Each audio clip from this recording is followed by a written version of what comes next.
Oh, is that a submarine? Oh, I'll go and do that quickly before actually alighting onto the island itself. Oh, it's this mad one with the rats and the bombs. Oh no, oh Christ. Right. Yeah, you have to kill a sufficient number of rats here, don't you? Oh my god, this is going to be a mess, as this always is. Jesus Christ. Well, this has really put the interpolation filter I'm using to run this at 60 frames a second, which you may have noticed by now. The effect you're seeing, if you didn't think Wind Waker runs at 60, you're absolutely correct. You can get Wind Waker to run at 60, but like the physics renders weird and stuff like that. Like, Wind Waker is not supposed to run that fast. And it's like all the timing and stuff relies on 30 frames a second. So I've been using, yeah, much like I did with my Mario Sunshine Let's Play, I've been testing out Adobe's, what's it called? Optic Flow algorithm, which is fucking expensive. Like, as someone who spends a lot of time working with GPU algorithms, that is, it's relatively well implemented on the GPU, but still, fuck me, is it time consuming to run. It can only just on my GPU run at real time. Obviously, I'm not running at real time, I'm running after recording. But that's how I'm making this look like 60. And actually, you know what? It's been pretty good. At the moment, I've only edited episodes 1 to 6. But it's been pretty good. It seems to handle like cartoony games like this really well. Like, I was never actually really... C-chart. I was never actually going to use it for Mass Effect, but I tried it on Mass Effect just to see how it looks. And it's like, the movement and the cutscenes and stuff look fine, but overlay elements are not great, and it just really didn't handle it that well, and I kind of realised it's because Mass Effect is... It's a very compressed game, like it doesn't have a very...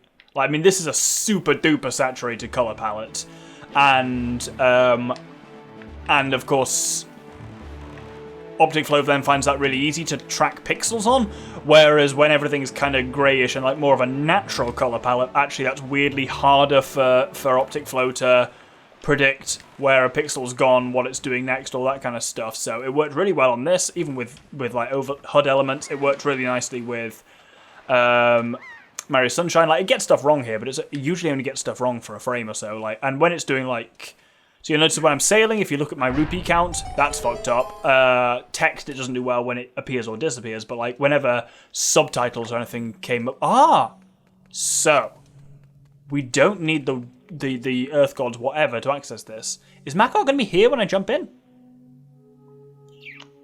No, fuck it, let's find out. We can get straight into this dungeon, so let's do it, why not? Why did I say let's do it twice? Unclear. Medley is here.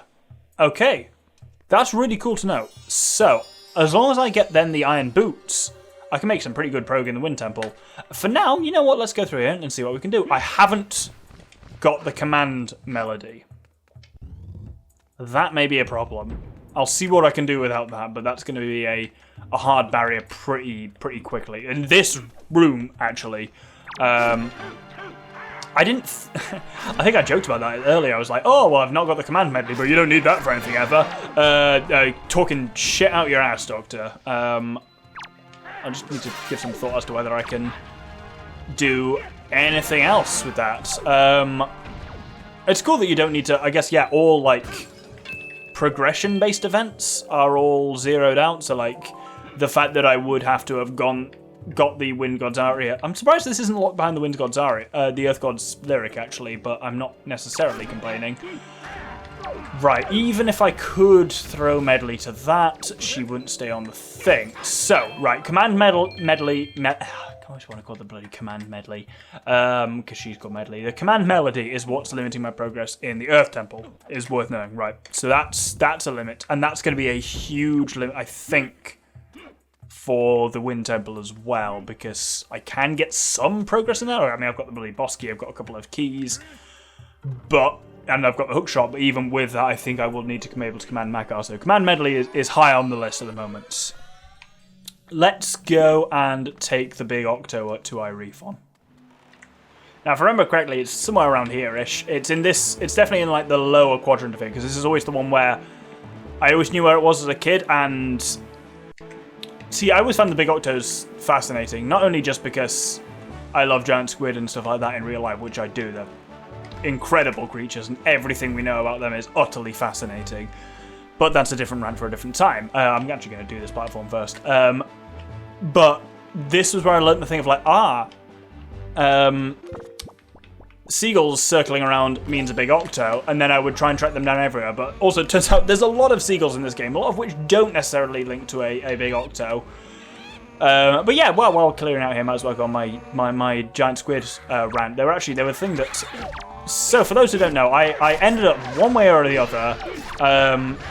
My username is now no longer inaccurate. I am a doctor. I'm a doctor of behavioral neurobiology. But weirdly, I did a PhD in behavioral neurobiology. I did a master's in animal behavior, focusing on fish. But the reason why I focused on fish is because I actually first got into marine biology, which is what my undergraduate degree is in. Like, there's a backwards academic history for you there. Does that unlock another chest, me having got those things? Oh, another Triforce shard! We are actually getting quite a few of those. But I think that may have been... We didn't unlock anything for that necessarily. But yeah, it was. I first did marine biology, and honestly, the main thing that first got me into it is cephalopods. You know, your squid, your octopus, your cuttlefish. For two reasons. Number one, they are fascinating creatures because they're invertebrates, but they're not like any other invertebrates in the world. As in, they are incredibly large. Even by invertebrate standards, even your big octopuses are pretty large.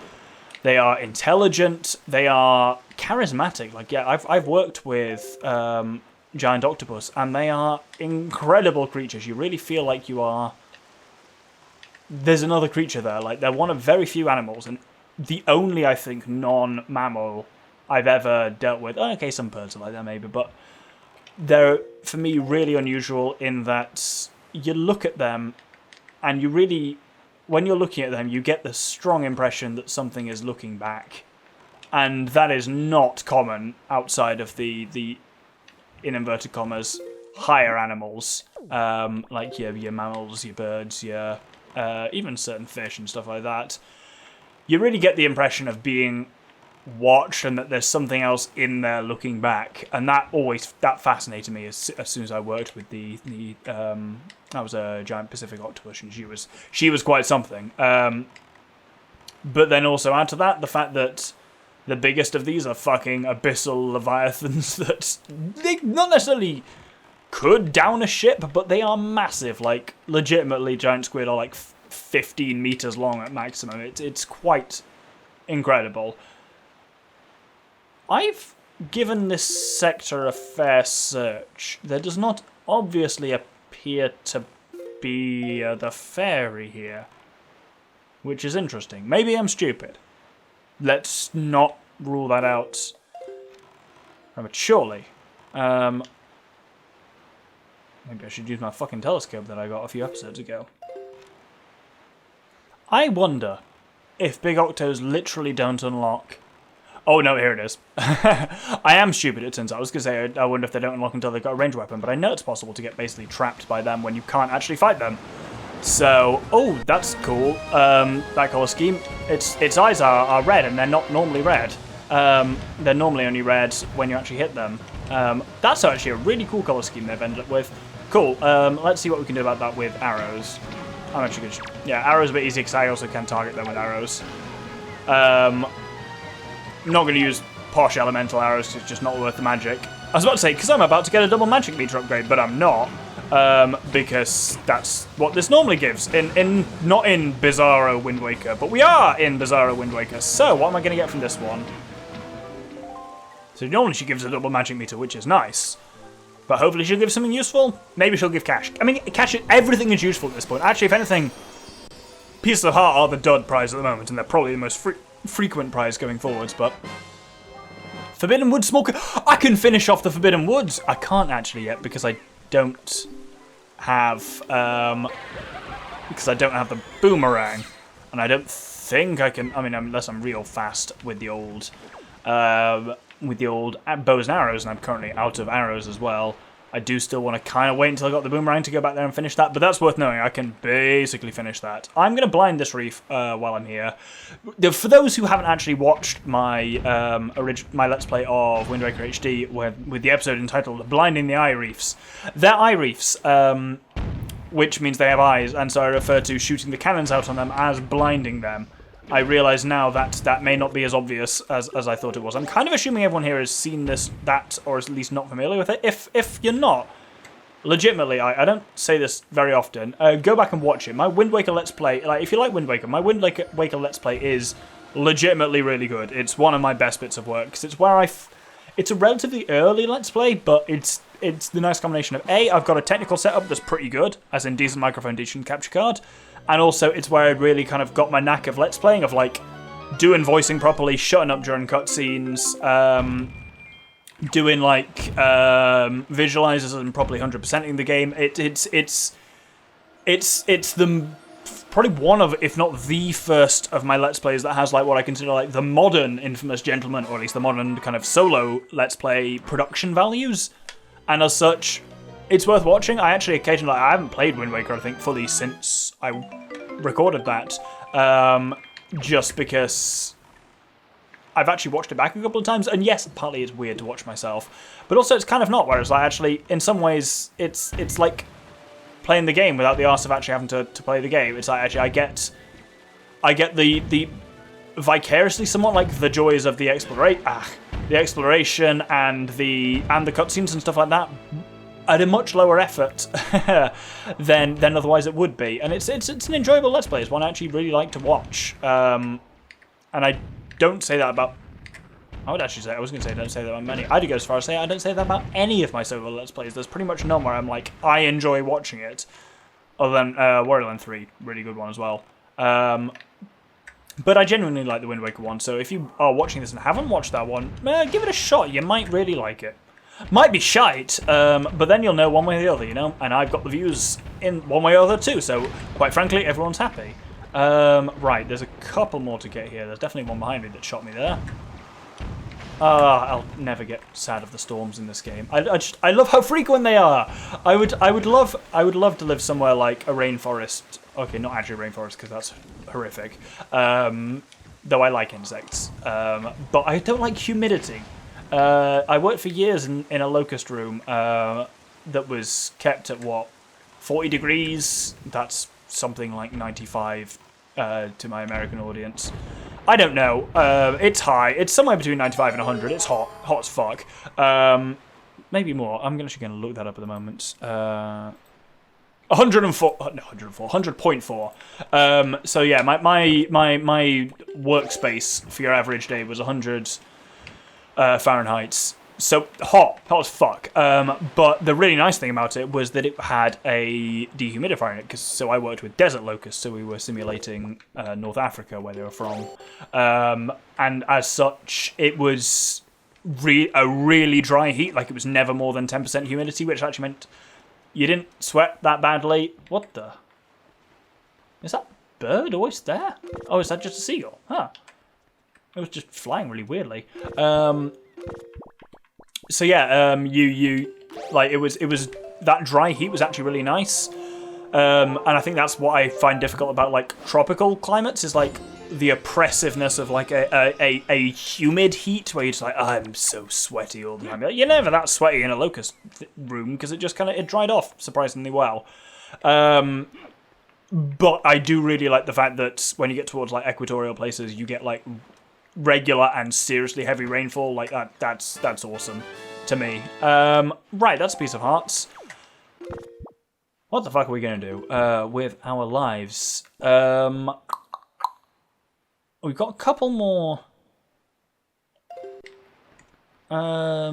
things that we can get. Oopsie.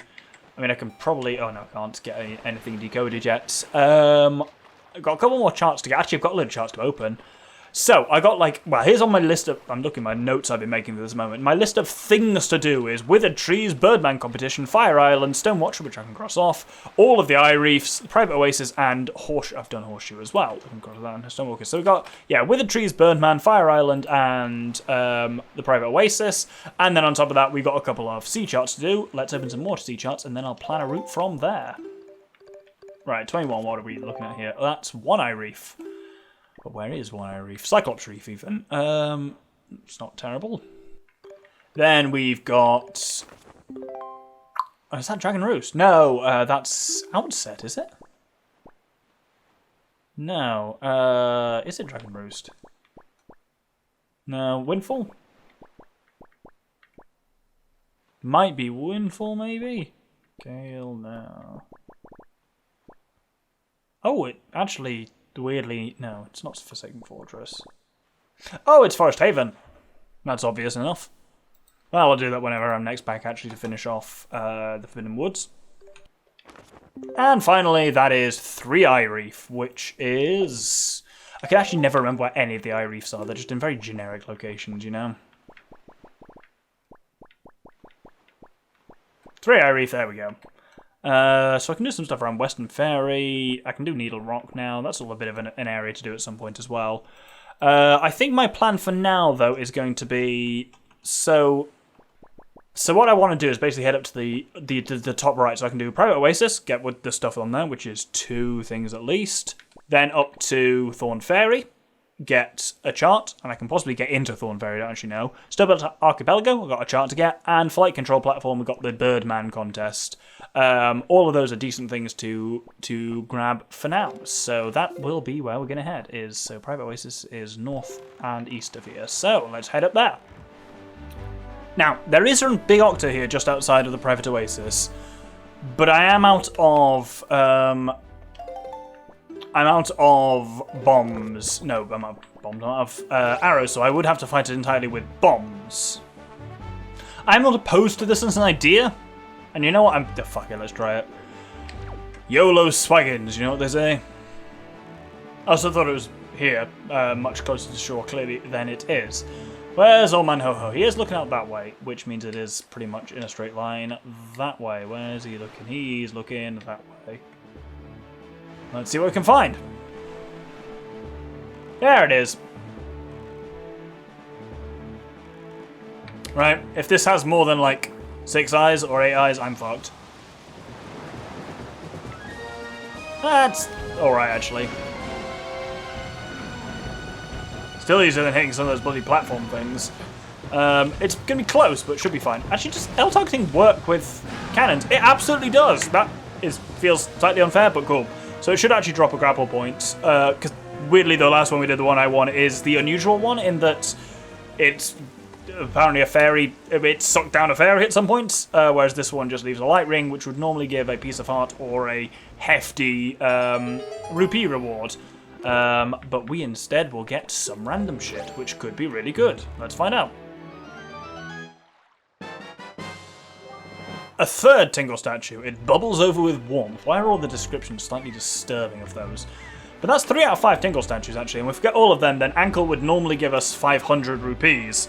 But obviously he won't give us that because he'll give us some other shit, which could be useful. And what's the betting that like one of the bloody Triforce shards or pearls or something I need is locked behind the fucking creepy bullshit Tingle statues. Anyway, we've got 2, I think, because we've already got the treasure up there. There are 2 more treasures we can get on Doctor's Oasis. But in order to get in, we need to talk to the butler first, and he says, "Yuck, filthy scamp, get away from me." And then we have to show him the Cabana deed, and that's why we can't do this before we've actually got the delivery bag. When it's like, "Oh, you are Master Doctor." Does it change to Doctor's Oasis at that point? Yeah, now it changed to Doctor's Oasis. As soon as you take control of it that way. Until then, it's Private Oasis, but then it becomes Character Names Oasis, which is always quite nice. Anyway, what we need to do here is get a grappling hook out, and there is a thing on the ceiling we can actually grapple from. Which puts the fire out and gives us access to a labyrinth, which has, I believe, 2 chests in it, one of which normally contains a Triforce chart in this game. Triforce shard in HD, but we're not in HD. Or we are, physically, but not in Wind Waker HD. Oh, see, rooms like this are actually really nice. Now we have the fucking 1,000 rupee wallets that we can just... I'm not like, pointless shitey rupees. It's all working. I know I keep saying this, but it's still really nice, and it just makes me feel so much less constrained in this game. Relaxing. That's what it is. It's making this game relaxing again. Is this the way we came in? It's not. I don't think. No, it's not. Cool. We can open 2 gates here. Fortunately, we have the Skull Hammer already as well. I wouldn't have thought of the Skull Hammer as a requirement for this, because again, it's really interesting. This randomizer is revealing how much of my knowledge of Wind Waker is based in at what point in the game do you unlock stuff, rather than specifically what item does. And I've said that before, but it's like, yeah, there's a lot of stuff where I would think that's unlocked by, like, this point is unlocked by the Commander Deed, not that actually Commander Deed doesn't matter shit. What unlocks, like, if you've not got the Skull Hammer, I suspect you probably can't get very far in this. I wouldn't necessarily think of the Skull Hammer as being a prerequisite for this dungeon in any way. Oh, Redead! A creepy, irradiated Redead that they are in this game. Now we know. Unfortunately, I can do a fair bit of damage to them because I already have the Master Sword I would get from the end of the Earth Temple, which is nice. Oh, and that's my way out of there. I think they do give me some cash when they eventually die. Nope. Oh, a tenner. That's not necessarily to be sniffled at, I suppose. Ah, good. Right, so this is the main treasure, actually, but there is a side treasure near somewhere else as well. If I win Requiem, this will give me that. And again, 200 rupees, really nice. Actually, I can decode a Triforce chart for that, which is really nice. I think the things on Rockspire are like, I think they're 650, 850, and 950 rupees or something like that. But I can certainly decrypt a Triforce chart for that, which will be handy to have. Right, where to go next? So there is another chest in here somewhere. There we go. There's the second chest. Forbidden Woods compass. I mean, when I go back to the Forbidden Woods, that'll be very handy for making sure I don't miss out on any little chests along the way. Still waiting on that boomerang before I think that's entirely worth my while. Though I've got the key. Ugh. Should I do it? I should probably do it. I'll finish the path I was planning north from here, and then I'll go, unless anything super better, for want of a better phrase, reveals itself to me, I will continue that path and then go back to the Forbidden Woods.